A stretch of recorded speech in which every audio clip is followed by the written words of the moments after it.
Good evening. Let us begin with prayer.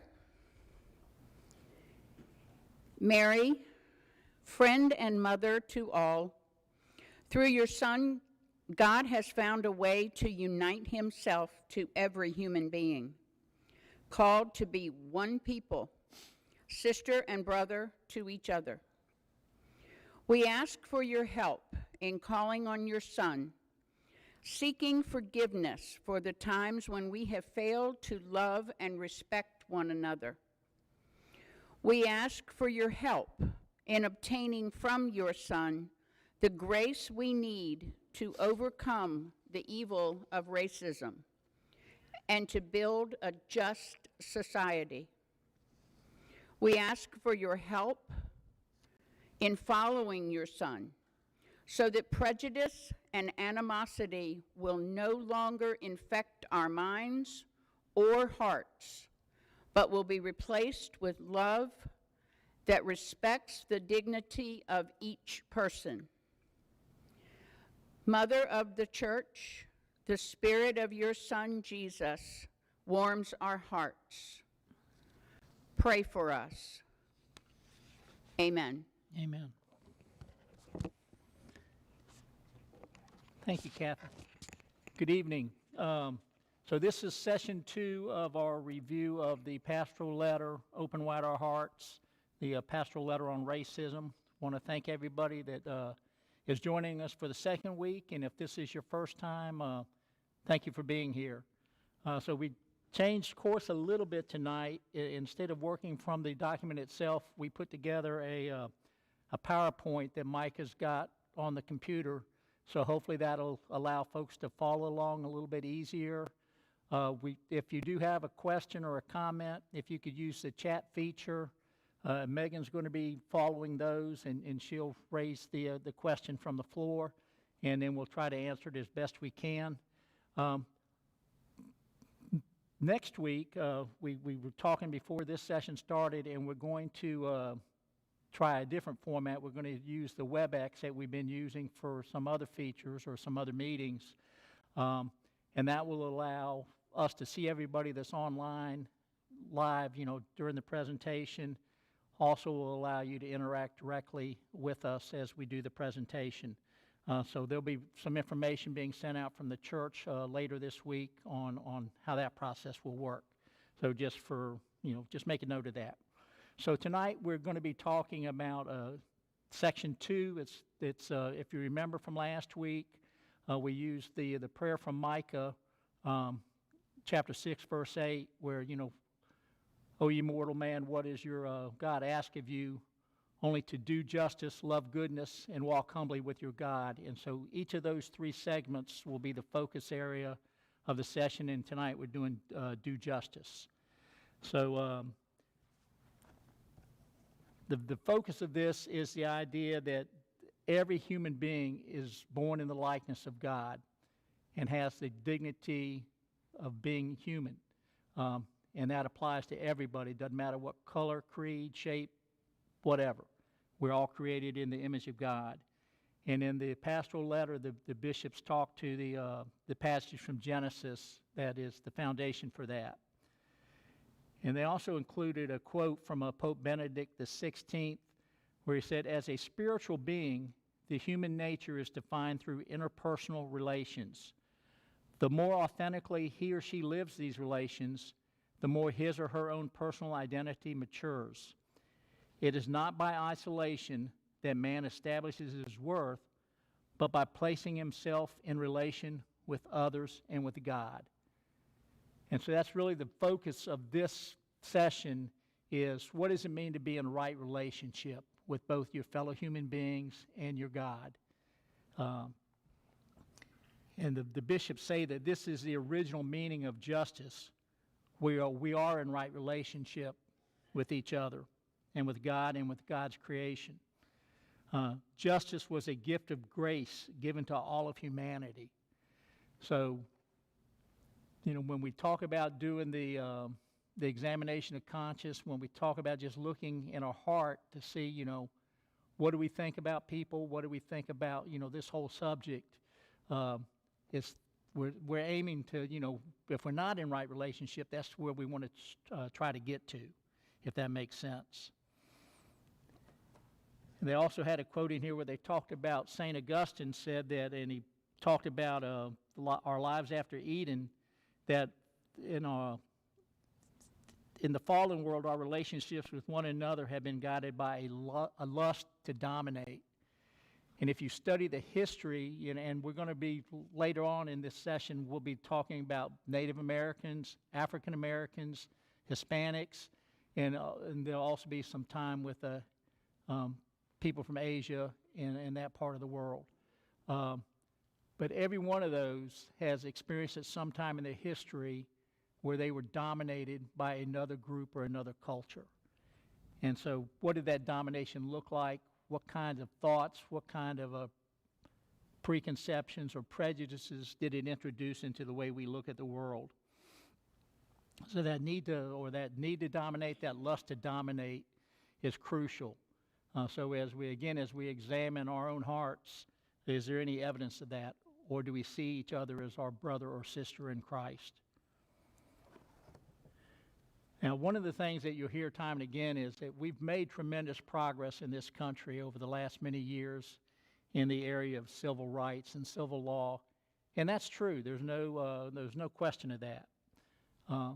But the bishops say there's still so much work to be done.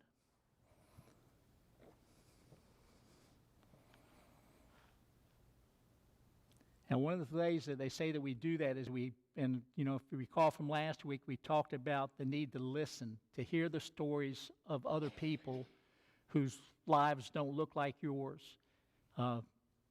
Maybe people outside of your circle of friends, people you don't interact with on a regular basis. How do we come to know their stories?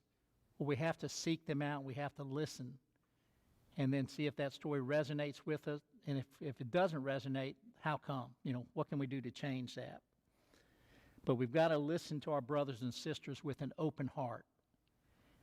And, that's hard sometimes, especially when it creates discomfort for you, I don't want to hear this story about, the person that got stopped by the police just because he had a broken tail light, or the person that walks into a store and has to worry about what other people are thinking, or the person just because he happens to be from a certain part of the world, people want to say that, well, you're like this or you're like that, without even knowing that person. How can we presume anything?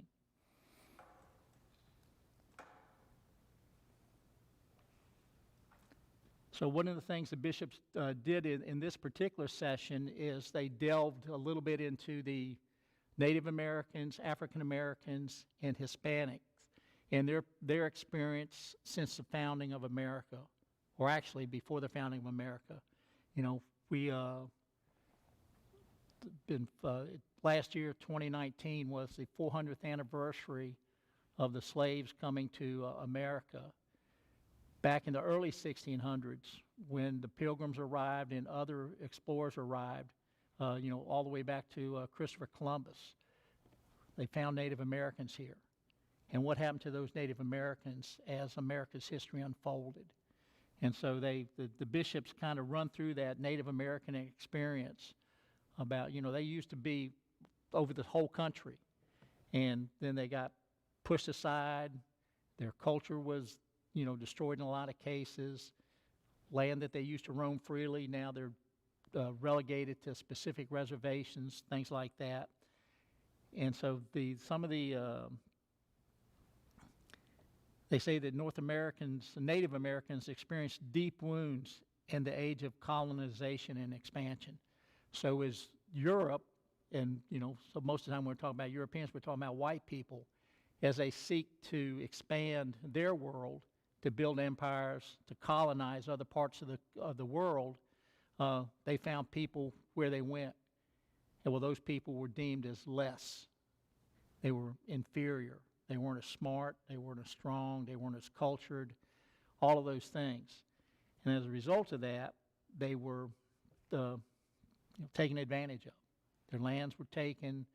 Again, their culture was just assumed or subsumed, where, to really fit in, they had to, go along with the white way of living.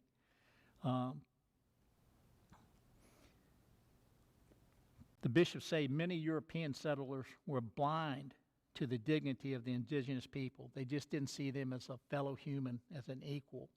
They saw them as less. So the U.S. policies that were put in place were often violent, paternalistic, and directed toward the theft of land. And again, that's what it was. You know, if you remember from history books, you know, you heard manifest destiny. You know, hey, God ordained this. This is our destiny to go as far as we can. And if we have to displace people, relocate people, so be it. So if you look at in the pandemic, you know, with all of the health crisis and everything tied to that right now, if you've been paying attention to the news, just how horrifically the pandemic has impacted the Native American communities. You know, and the stuff that was already there, you know, the poverty, the homelessness, the lack of access to decent food and health care have all been exacerbated, by the pandemic. So, you know, really shine the light brightly on them. One of the things that struck me when, hopefully you guys got a chance to do some of the reading ahead of the session, and when you read some of the documents about the Native Americans, the idea, you know, it was, so what was it, 2002 or 1997, I forget the date, but there was another pastoral letter that talked to, it was the 400th anniversary, so how far we've, you know, not come, the lack of progress in this area since the bishops have, you know, addressed these issues over the last many years is, I think, problematic. One of the things that bothers me is, you know, just my personal ignorance of this subject. I'd like to think that I try to read stuff, I try to study, I try to understand my faith and, you know, how it applies to the world, and I was oblivious. Some of these documents I'd never seen or heard of. And whose fault is that? You know, well, when you read these pastoral letters, they say that the bishops and the diocese were supposed to be, you know, putting this information out there. Is it going out? And if it is going out, why aren't we hearing that message? So that's kind of food for thought, you know, as we move ahead on this. So the Native Americans were the first ones that were impacted, and then when the slaves from Africa and from the Caribbean started coming into our country in the 1619 and onward, up into the 1800s, the African Americans had a similar experience. Again, they were brutalized, they were taken advantage of, they were held as slaves. You know, families were ripped apart. You know, women were told that you don't own your child. That child is property, just like a horse or a cow or anything else you might want to talk about. And this form of slavery is called chattel slavery, property. And that was different from and far more brutal than slavery known in ancient times. So during these times, the idea of racial categories, where different people came up with different constructs, but the white European was deemed superior. And then the other racial groups were less. And that was used as justification, you know, for taking advantage of these people. And even when slavery was ended, after it was ended, then you saw, you know, during the Reconstruction period, you saw the advent of Jim Crow laws. You saw people who were trying to, you know, own just small pieces of property. And, you know, every step that African Americans made, they were fought, they were resisted, they were challenged to keep them less than. The bishops say for so many, the right to participate in the political process would be withheld or severely hindered for another century. So, you know, into the 1900s before, you know, people actually could vote.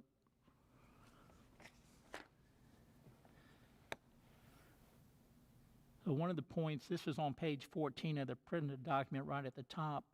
Consistently, African Americans have been branded by individuals, society, and even at times, members of the church with the message that they are inferior. And likewise, this message has been imprinted in the U.S. social subconscious.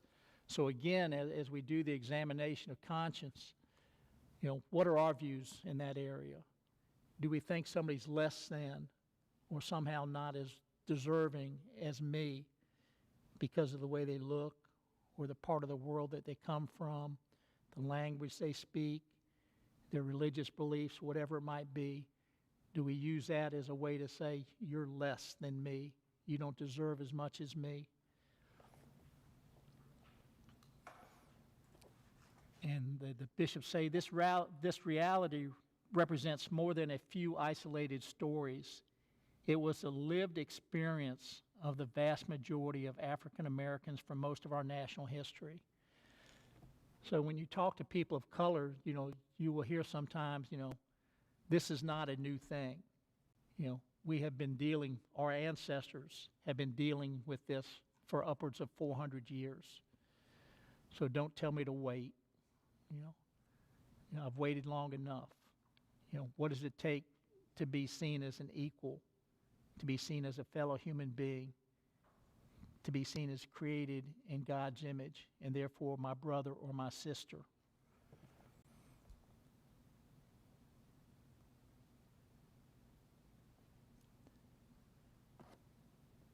Then the third part of this, the group of people that they talk to, the bishops talk to, are the Hispanics. And, it's kind of funny the way, and funny is not the right word, it's sad, I guess is a better word, that, we were just awash in news of what was going on at our southern border prior to the pandemic. You remember the stories about the kids being caged, families being separated at the border, part of, our efforts to get a handle on, this flood of people trying to come into the country. And then when the pandemic hit, the economy, went into the tailspin. When we had the health crisis, all of a sudden immigration was on the back burner. We didn't even think about it, didn't even talk about it. But those people are still in dire straits. So, and before, immigration was pushed to the back burner, here locally, if somebody said Hispanic, what was the mental image that came to your mind? Was it somebody here to take a job away from an American?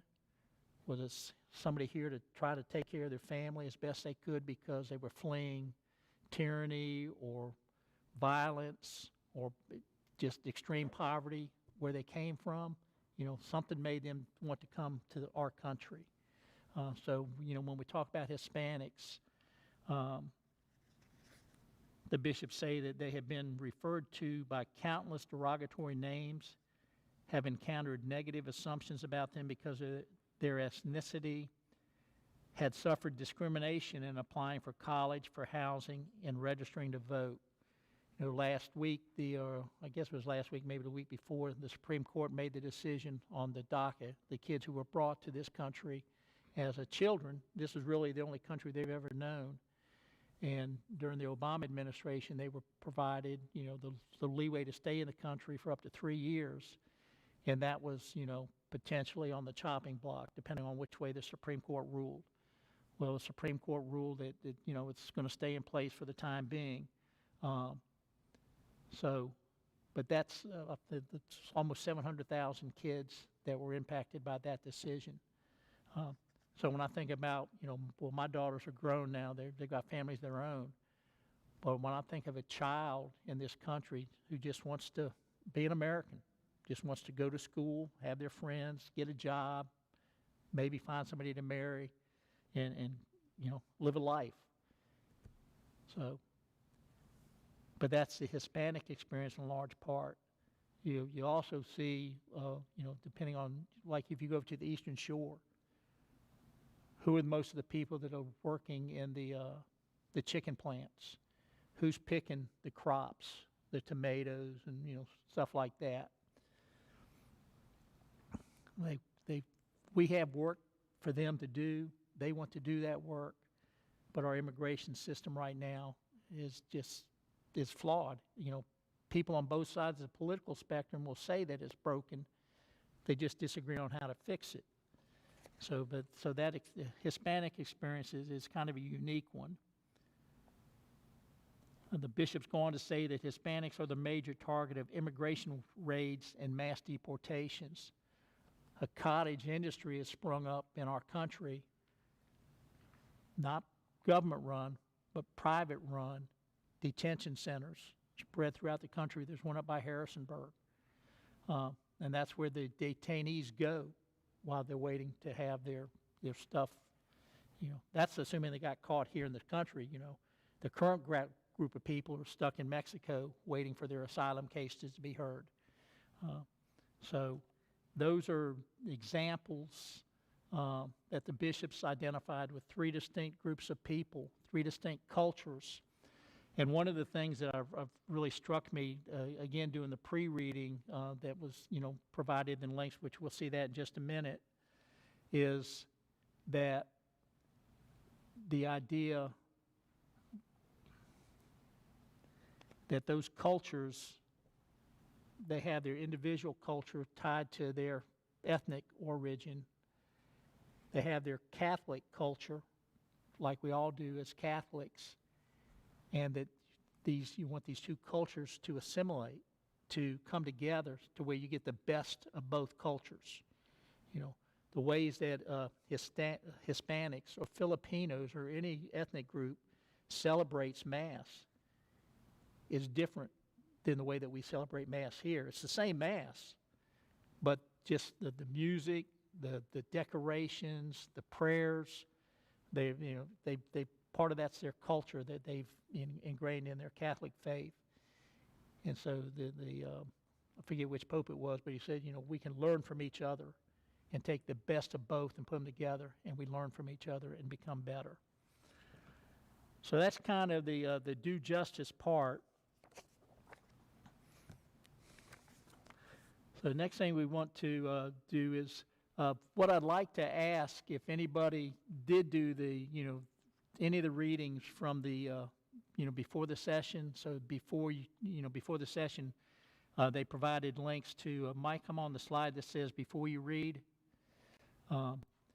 Resources on the Native American experiences, resources on the African American experience, racism and immigration backgrounder, Encountering Christ in Harmony, a pastoral response to our Asian and Pacific Island brothers and sisters, and then a couple of other ones. If anybody did any of that reading, did anything strike you? Did anything just, kind of a wow moment for you? So we'll take a minute, Mike, to see if anybody cares to reply to that. And if not, then I've got a few thoughts, and I'll ask the people in the room if they have any.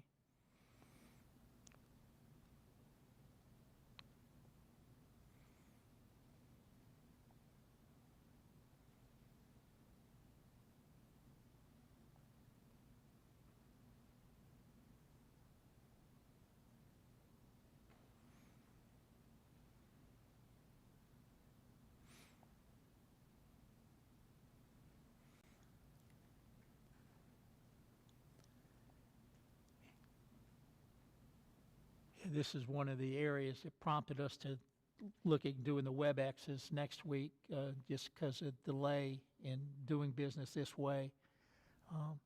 Thought that the WebEx meeting would make it a more interactive, and give folks a chance to just speak without having to, although you can still do a chat that way.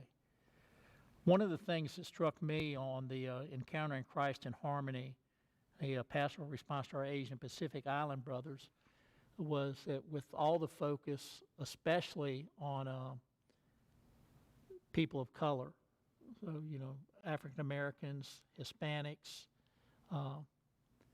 that this group of people sometimes feel invisible. They're not part of the discussion. But yet, especially in light of the pandemic, you know, people, you know, if you look Chinese, well, it's your fault that the pandemic's in our country, and there's an increase in the cases of either verbal or physical abuse of Asian Americans or people who look like they're, you know, from that part of the world. And those are, you know, so many different cultures, so many different ethnicities there. But, you know, part of our bias, part of our prejudice is we're going to lump them all together. And that's sad. So the bishops say we really need to be aware of that and really pay attention to that. All right, anybody here in the room have any comments from their reading? Anything that grabbed you?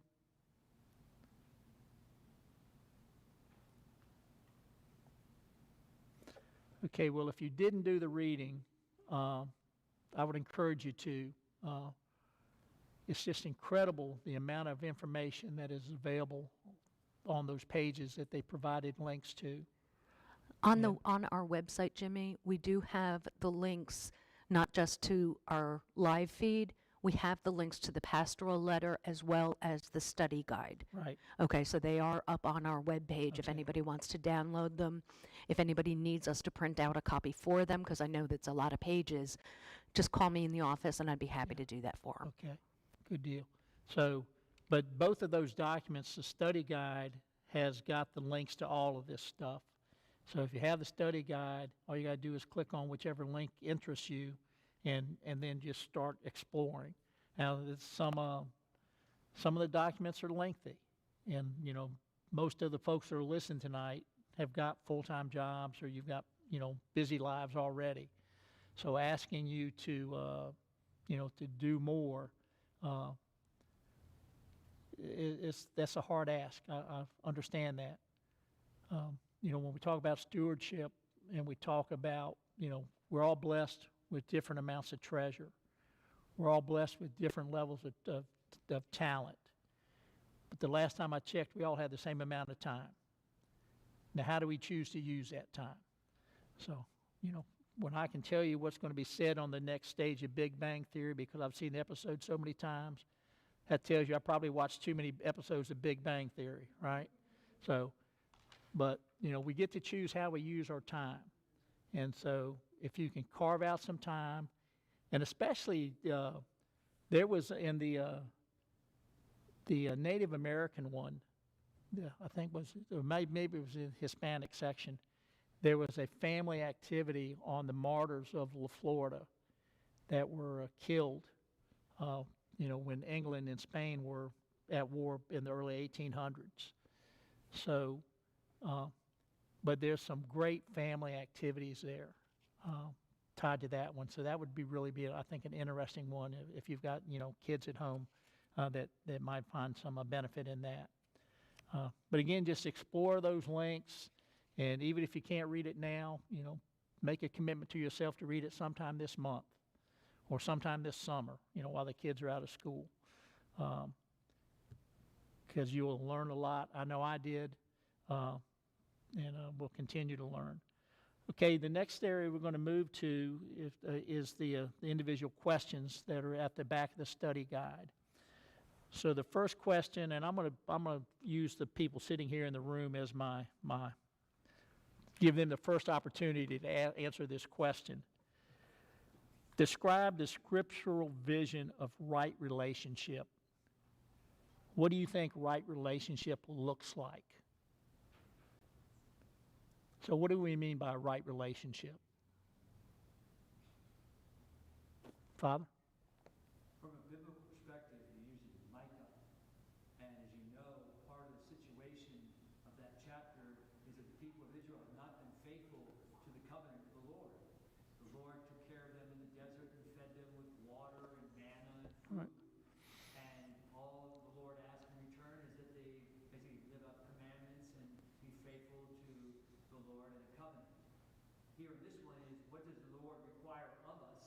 And notice what it does. It starts off with the idea of various sacrifices, animals, calves, bullocks, and then cereal, whatever. And then notice the answer. When we have the three parts, do justice and all that, it has nothing to do with that. following the law of the Lord.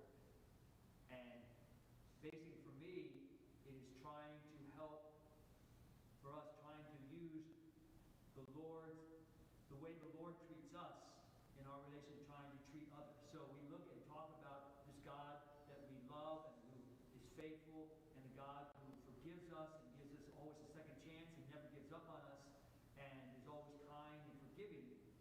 If that is our relationship with God, or should be, that should be the expectation we have with regard to ourselves and the Lord and other people, as you said earlier. So I think from a biblical perspective, right relationship is treating others as God treats us and as what we want God to treat us. Okay. Makes sense to me. Yeah, piggybacking off of that, I think part of the beginning of really opening up the examination of conscience and really looking at it is looking at yourself and really challenging yourself to say, every single human being, no matter what their background, no matter what their experience, is my brother and sister. So it's, everybody. People in jail, people who commit crimes, people who are drug addicts, every single person, homeless people, people who are black, people who are Hispanic, people who are white, just people. That's the bottom line.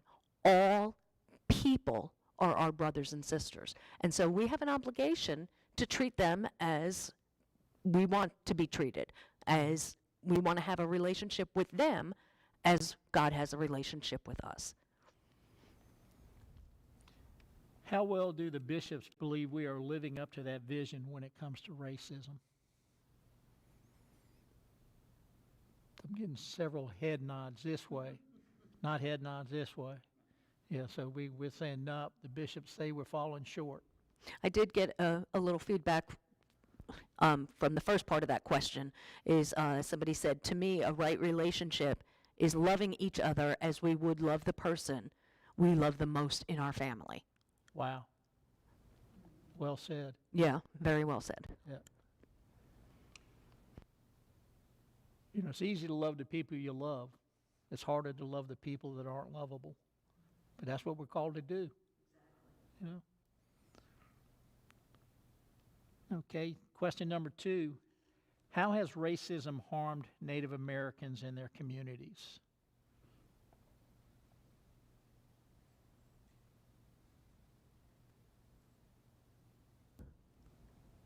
It obliterated them. It's a good word. Yeah. I mean, We have people right now that are upset because we're, I'm not saying all people, some people are upset because we're rewriting history. We're destroying our history. We're, our culture. What did we do to the Native Americans?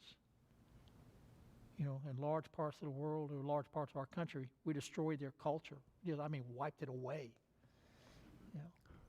And, pushed them to the side, gave, they had to fight for the lands that they got to keep.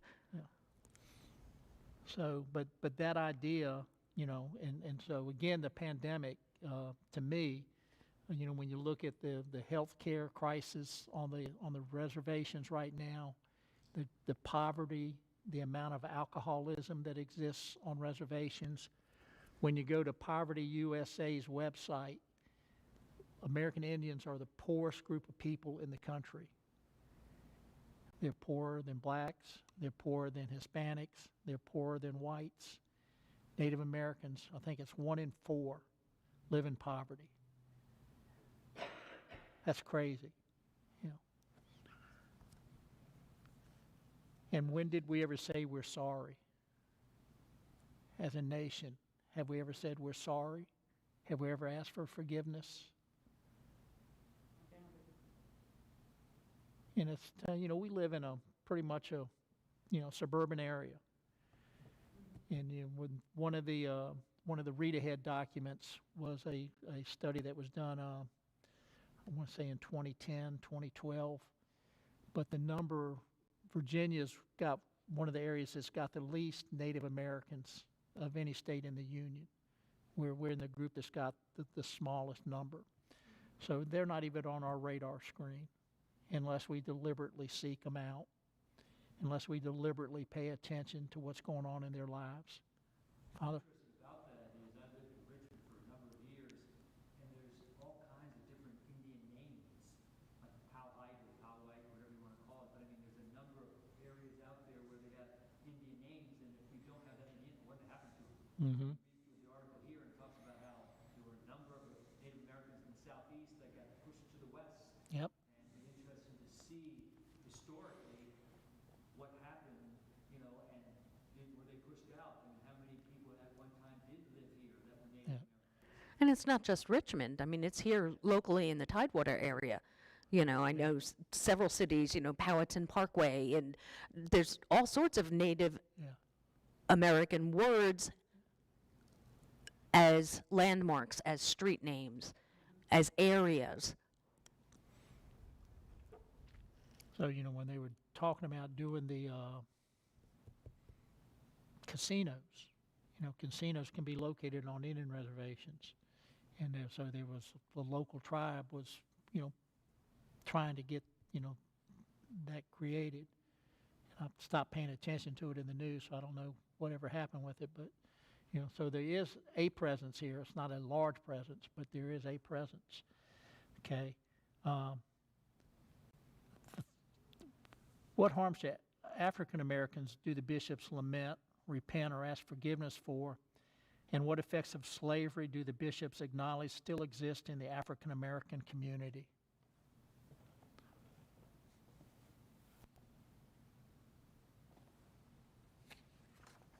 Don't you think some of it's very similar to what you mentioned about the Native Americans? You know, even though on paper they were supposedly free, they really weren't. And so you stop and you think, you know, sometimes the places where they live, like I mentioned St. Paul's Quadrant the other day, and how all of a sudden their last grocery store left. And here we are in our country, and this area is primarily people of color and public housing, and there's no grocery store anymore. How can we do that in a country like ours? I mean, I got 3 or 4 right here within 3 blocks, and here that whole area, there's none. I mean, plus probably the lack of education, and sometimes in some situations, lack of better jobs, you know, job skills. I mean, it's all coming out of that same kind of thing. Yep. Yeah, so the bishops say the poverty experienced by many of these communities has its roots in racist policies that continue to impede the ability of people to find affordable housing, meaningful work, adequate education, and social mobility. So, you know, so when the cards are stacked against you, you know, and yes, some people do rise above that. That doesn't mean it's right. You know, everybody should have that equal opportunity and be treated with, you know, human dignity. That's you know, that's the challenge that the bishops lay at our feet, is what are we doing? You know, how do we address these things? But the slavery itself was stopped, but not the equal opportunity. They weren't allowed, they still weren't allowed to just be part of the mainstream like every other white person was. So for years and years and years, they were still held back. Even though they weren't held in slavery, they were still held back. Right. So, you know, a study of American history, you know, okay, we had the big discussion last week about Juneteenth, you know, the end of slavery in America. And and so that's celebrated. But the follow-on to that was Reconstruction, Jim Crow rules and regulations. It was just other ways, you know, redlining in the housing area. You know, people weren't allowed, you know, they talk about the GI Bill and how that was allocated, you know, to World War II veterans. And the language of our laws saying that nobody could be held against their free will unless they've committed a crime. Yeah.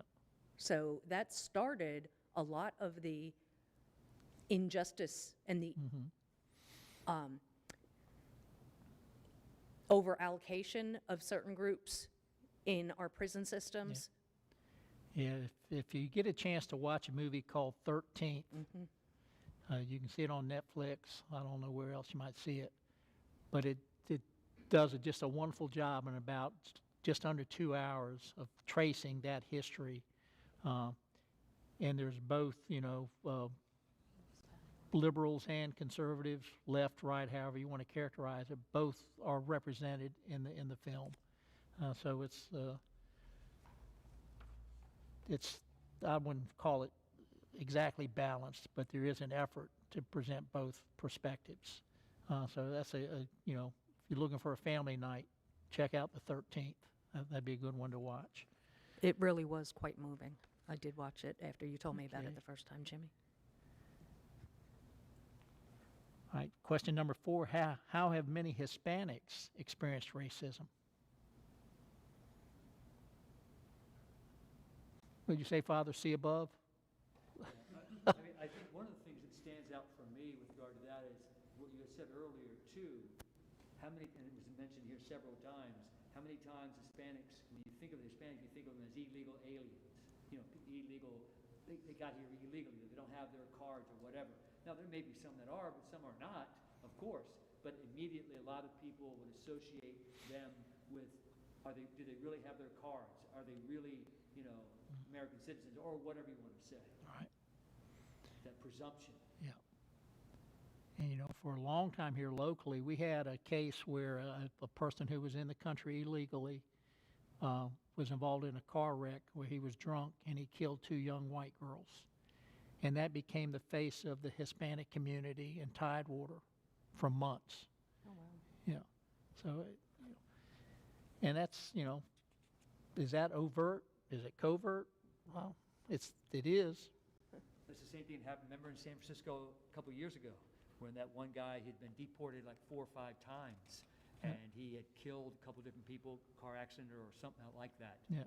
Once again, that takes right center of the news, and people kind of all of a sudden disassociate everybody with that characterization. Yeah. And I think, I don't know if it's human, it's just, there seems to be a propensity to do that. That, we will lump a group of people that we don't agree with on, I don't care what you're talking about, and we will characterize them a way. But yet, when the shoe's on the other foot, well, you can't judge, one bad apple, that the police brutality discussion, Well, those are just some bad cops. All cops aren't bad. My son-in-law's a cop, So but we can't have it both ways, So how does God ask us to measure? God says you look at that person and you see a brother or a sister created in my image. That's what our Catholic teaching tells us, right? Father? That's why I used that story last week in the homily about Galen and McLean. Yep. And here's, for example, somebody who's been a victim of a couple different times of the police, and yet was very forgiving and rushed in there and saved, a white police officer.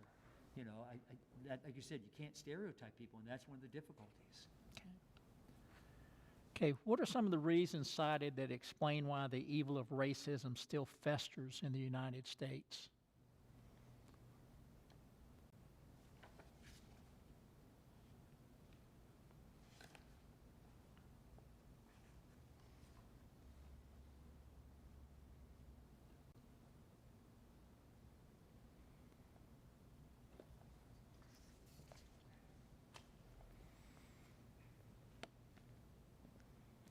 One of the things the bishops talk about is the generational effect. We all have our experience of how we grew up, right? Grew up in different parts of the country.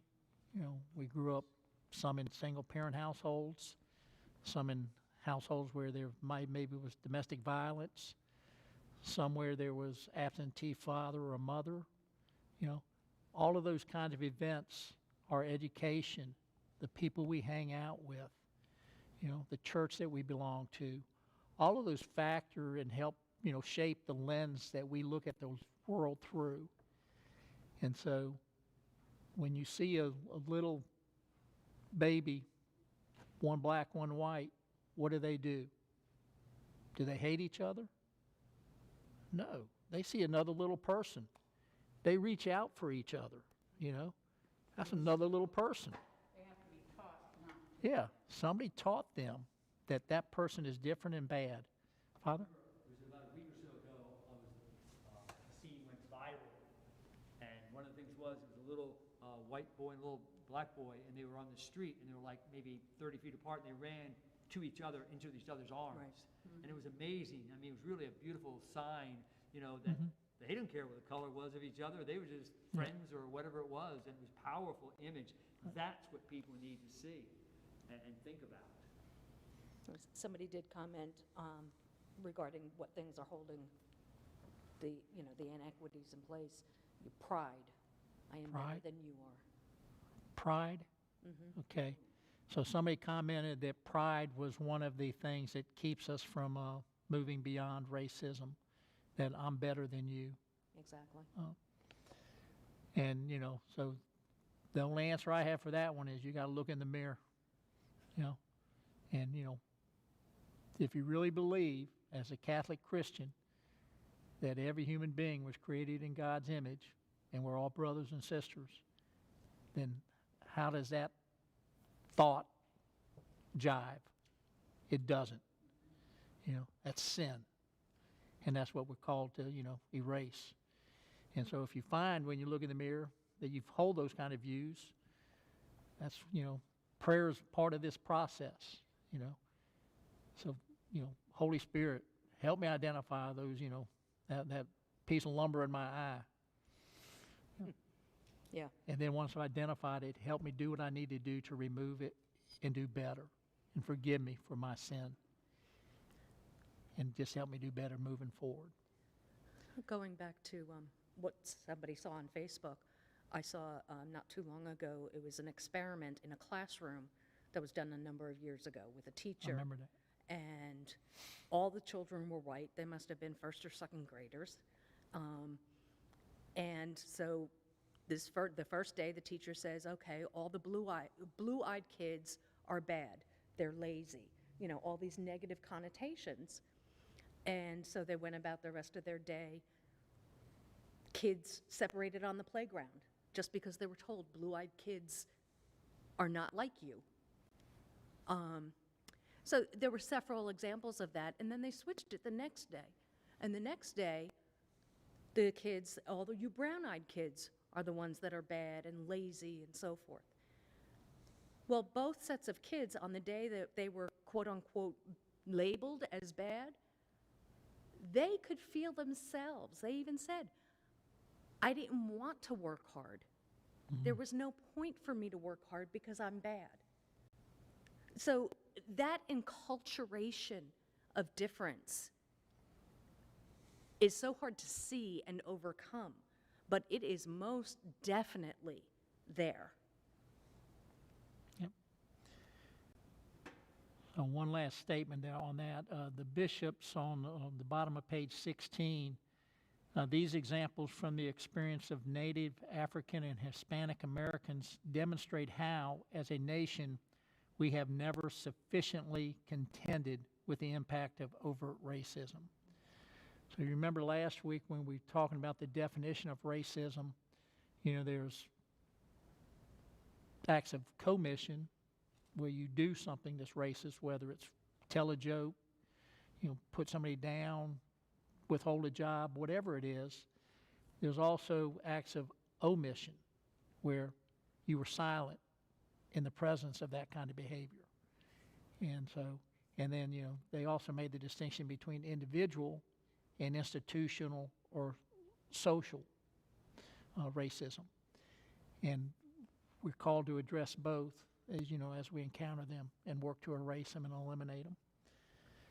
Okay, I think we've got, let's see here. Okay, question 7. Why is it important to hear with open hearts the tragic stories that are deeply imprinted on the hearts of our brothers and sisters who have experienced racism. What stories have you heard that have expanded your own perspective? If you've heard stories that broaden your perspective, how do you retain the lessons you have learned from those stories? So, Father, your homily last week had the story that, I think when you told that story, I think a lot of people said, wow. I hope they did. But, if you've heard those kinds of stories, does anybody have a story like that to share, or something that changed your perspective? I just want one thing. I think for many people, I think the tragic death of George Floyd did, because it's on, it was so obvious. It was right on camera. You could see all 8.5 minutes. And then you see this man there. He was already bound, and the police officer had his knee on his neck. And the question that went through my mind, first of all, is why didn't they just put him in the car? If he did something, I don't know. But anyway, but to see that and to hear constantly the I can't breathe, then mama, and then, so I think for a lot of people to see that, and you see it time and time and time again, it's being showed, right on YouTube and see it. But that made it real. Here's a human being, regardless of whether he did it or not, he shouldn't have died. And so, wait a minute, why did they do that?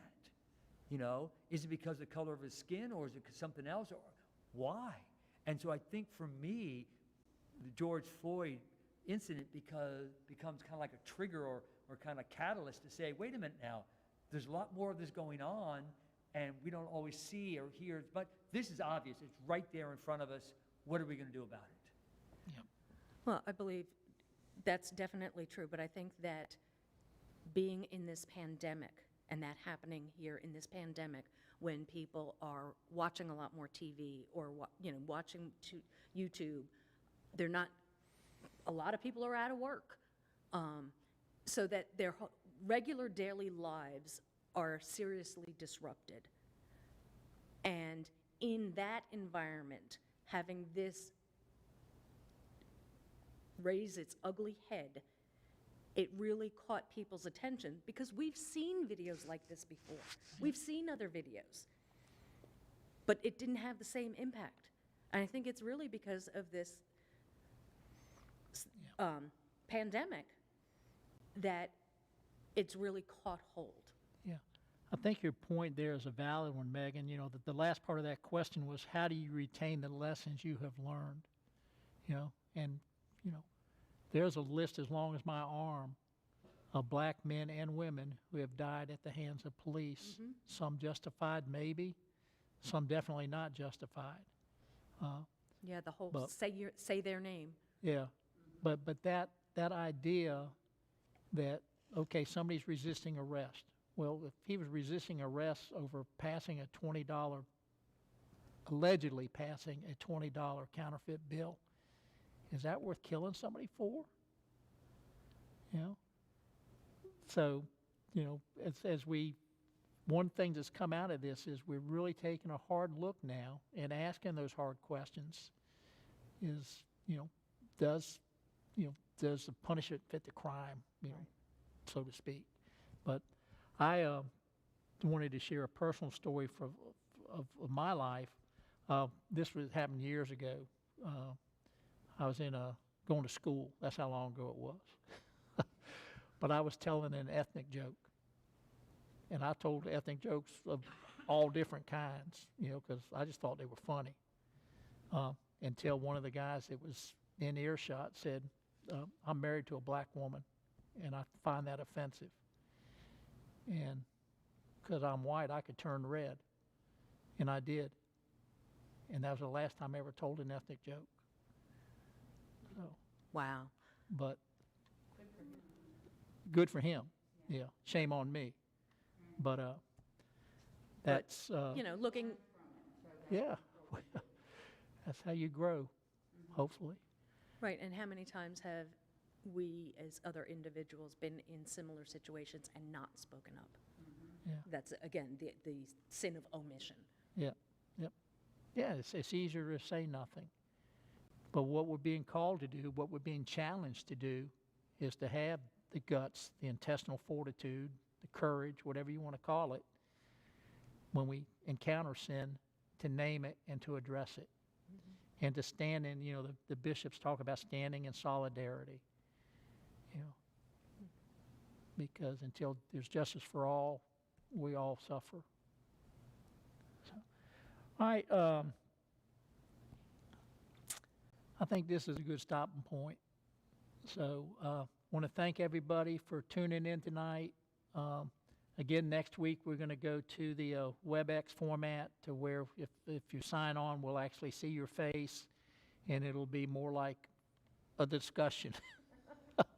So thank you all so much. God bless you. Stay safe and love one another. Take care.